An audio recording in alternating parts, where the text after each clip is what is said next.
নমস্কাৰ মই পদব বুলি ভাবিছোঁ আপোনালোকক স্বাগতম জনাইছোঁ ওৱান বিএমচি চেনেললৈ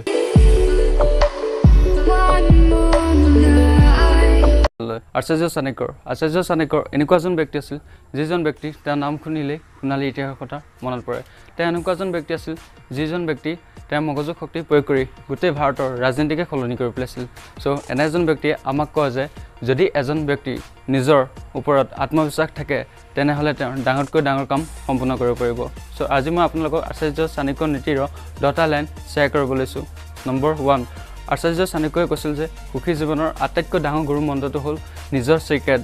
নিজৰ গোপনীয় ৰহস্য কেতিয়াও আনক প্ৰকাশ নকৰিব নহ'লে আপোনাক এদিন ধ্বংস কৰি দিব নম্বৰ 2 মানুহে অসফল নহয় যেতিয়া তেওঁ হাৰি যায় অসফল তেতিয়া হয় যেতিয়া তেওঁ ভাবিলে যে মই জিকিব নোৱাৰোঁ নম্বৰ 3 যিকোনো মানুহক বৰ্তমান পৰিস্থিতি দেখি তেওঁ ভৱিষ্যতলৈ উপহাস কৰিব নালাগে কাৰণ সময় এনেকুৱা শক্তি আছে যে এটা সাধাৰণ কয়লাৰ টুকুৰাও হীৰালৈ পৰিৱৰ্তন কৰিব পাৰি নম্বৰ 4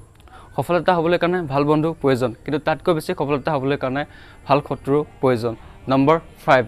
যিকোনো কাম কৰাৰ আগতে প্ৰথমে এই তিনিটা কোৱেশ্চন নিজকে সুধি ল'ব নম্বৰ 1 মই এই কামটো কিয় কৰিছোঁ নম্বৰ 2 ইয়াৰ পৰিণাম কি হ'ব নম্বৰ 3 মই সাকসেস হ'ব পাৰিমনে যেতিয়া এই তিনিটা কোৱেশ্চনৰ ভাবি উত্তৰ পাব তেতিয়াহে আগবাঢ়ি যাব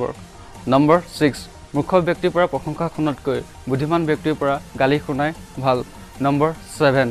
আনৰ ভুলৰ পৰাই শিকা নিজৰ ওপৰত প্ৰয়োগ কৰি শিকিবলৈ আপোনাৰ বয়স কম পৰি যাব নম্বৰ 8 ব্যক্তি কৰ্মৰ দ্বাৰাহে মহান হয় জন্মৰ দ্বাৰা নহয় নম্বৰ 9 মূৰ্খৰ লগত তৰ্ক বিতৰ্ক নকৰিব কাৰণ ইয়াৰ পৰা সময় নিজৰে লছ নম্বৰ 10